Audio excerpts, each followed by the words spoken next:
السلام عليكم ورحمة الله وبركاته. ازيكم عاملين ايه؟ يا رب تكونوا بخير وفي احسن حال. عندنا النهاردة وصفة حلوة جدا جدا جدا، كان لازم اروق عليهم كده بمناسبة تفعيل القناة.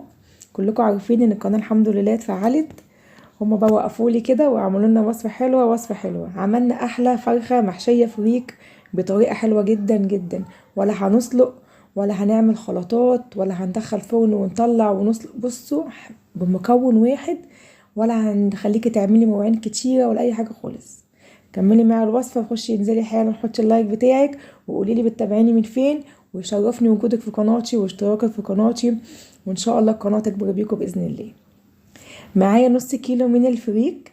بدأت ان انا هنقعه لمدة ساعتين، هغسله غسلة كويسة وهنقعه لمدة ساعة او طبعا ساعتين عشان بس ايه يستوي معايا بسرعة. طبعا عقبال ما الفريك عندي انقعه شوية اكون محضرة معايا فلفل احمر واصفر، فلفل سبايسي، ومعايا كبد والقوانص متبلاه بملح وفلفل اسمر، ومعايا بصلتين كده مقطعهم على ايدي كده ايه حتت صغيره خالص، او في الكبه او فروميها مفيش مشكله خالص. معايا معلقه كبيره من السمنه على معلقتين من الزيت، وبدات اللي انا نزلت بالبصل شوحته. انا مش بحمره، انا بس بشوحه. تمام.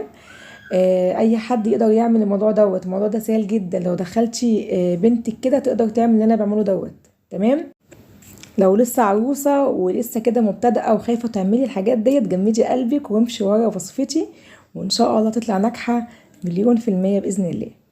شوحنا الكلام ده كله مع بعض بقى، البصل مع الكبد والقوانص، ونزلت بالفلفل الألوان. بيدي طعم حلو جدا في الوصفة عندنا النهاردة. ما تلغيش اي حاجة خالص نهائي، يعني انا مش عايزاكي تلغي اي حاجة خالص في الوصفة النهاردة، الا ممكن تلغي الفلفل السبايسي لو انت مش حابة الاكل عندك يبقى سبايسي حامي. بعد كده نزلت بالفريك على معلقه من الكمون، معلقتين من الملح، ومعلقه من الكركم، اساسي الكركم النهارده، وكمان معانا فلفل اسمر، من نص معلقه من القرفه، بتودي كده طعم الفريك النهارده عندنا في حته تانية. بيديله نكهه جميله جدا، طعم حلو جدا. جربوا وصفتي ببهاراتها بكل حاجتها كده وان شاء الله تعجبك باذن الله. شوحت الفريك، بعد ما شوحته لمده 10 دقايق قعدت اشوح فيه كده. بعد كده نزلت بكوبايه من الميه على الكميه دي كلها، كوبايه واحده بس، كوبايه المج الشاي بتاعتنا، وهسيبه هغطي بقى واسيبه لغايه ما يبقى نص سوا بالظبط. مش عايزه الفريكه تبقى مستويه على الاخر. طيب هنتبل بايه بقى الفراخ الحلوه ديت؟ تعالي ما اقولك تتبيلتها سهله جدا. معايا معلقه كبيره من الثوم المفروم، تمام، على بصلايه بشراها، على معلقه من الملح والفلفل الاسمر، بهارات الفراخ والشطه. هنا عندي معلقتين من العسل الاسود او معلقتين من العسل الابيض، بيكرمل الفراخ عندنا من بره ومن جوه، وبيعمل طعم حلو جدا مع الثوم، حلو قوي. شويه صلصه كده من باقيين عندك من اي كده طبخه كده شايلاهم على جنب، هاتيهم وحطيهم على الوصفه عندنا النهارده. وهي دي التتبيله، جميله جدا، مش محتاجين اكتر من كده. فرخه حلوه بنت ناس محترمه، غاسلينها ومصفيينها ومنشفينها وكل حاجه حلوه فيها.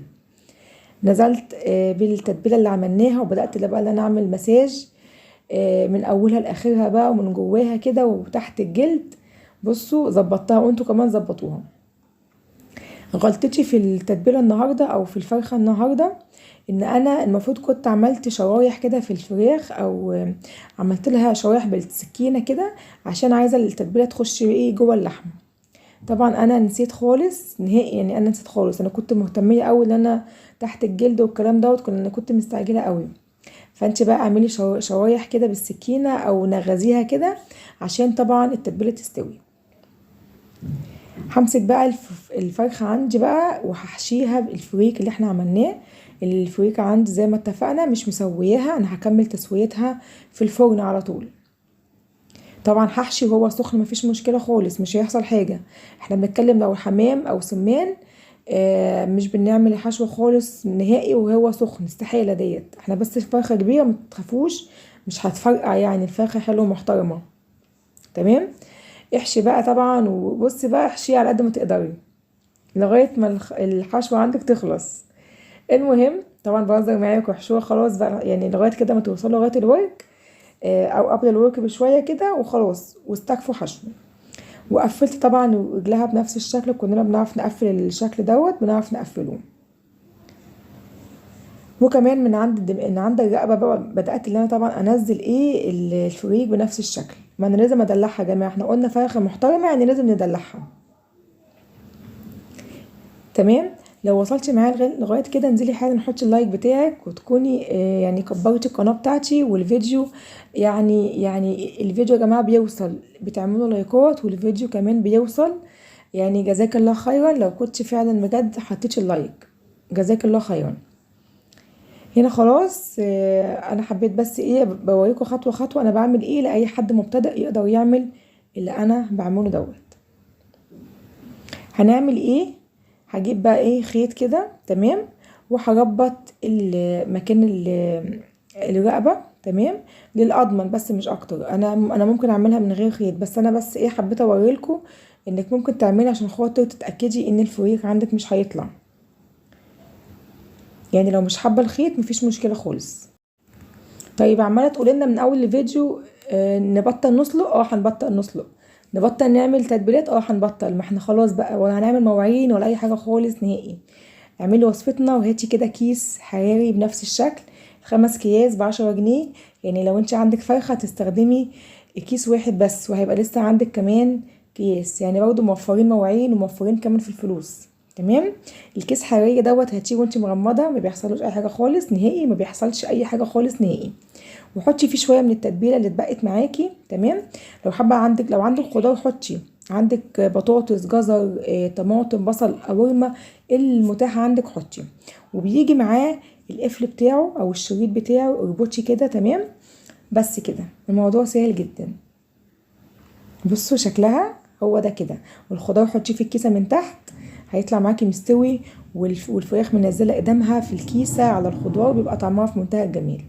بسن سكينه كده او بسن من الشيش طاووق بنفس الشكل بدات ان انا اطلع الهواء من الكيسه بنفس الشكل عشان ما يفرقعش معايا طبعا وانا حطاه في الفرن. هنعمل تاني؟ هندخلها الفرن. بس هنعمل هنحط شويه ميه سخنين في الصينيه عندنا. يعني اصبح برضو ولا عملنا مواعين ولا اي حاجه خالص نهائي. في ميه كده. تمام. وبدات ان انا ادخلها في فرن سخن. تقعد بقى تغلي لغايه ما اقلبها يمين في شمال كده، واجيب من تحت شويه ومن فوق شويه لغايه ما اتاكد ان الفرخه عندي استوت. اللهم بارك، استوت معايا ما خدتش الا ساعه الا ربع بالظبط. على حسب فرنك ممكن تاخد معاكي اقل كده او اكتر من كده، المتاح عندك. مش بصراحه مش عارفه يعني. عملت بعد الساعه الا ربع؟ فكيت الكيس طبعا سخنه جدا مش عارفه امسكها نهائي. دهنتها كده وشها بشويه صلصه من باقيين عندي. تمام. عشان تاخد لون بس مش اكتر.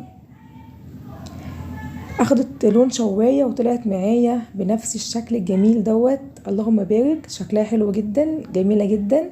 الفريك مستوي والفرخه عندي طعمها حلو. مش عارفه اوصف لكم، هقعد اقول طول الفيديو طعمها حلو ازاي. طعمها في منتهى الجمال. جربوها وان شاء الله باذن الله هتعجبكم، وانا واثقه ان هي هتعجبكم باذن الله. الفريك بتاعنا لاصحاب الرجيم. جربي الوصفه النهارده. اصحاب الرجيم يجمعوا كده وجربي وصفتي، وان شاء الله هتعجبك باذن الله. اسيبكم بقى في رعايه الله، وانتظروا بقى الفيديوهات اللي جايه باذن الله. وانزلي حالا حطي اللايك لاختك، واسيبكم في رعايه الله، ومع السلامه.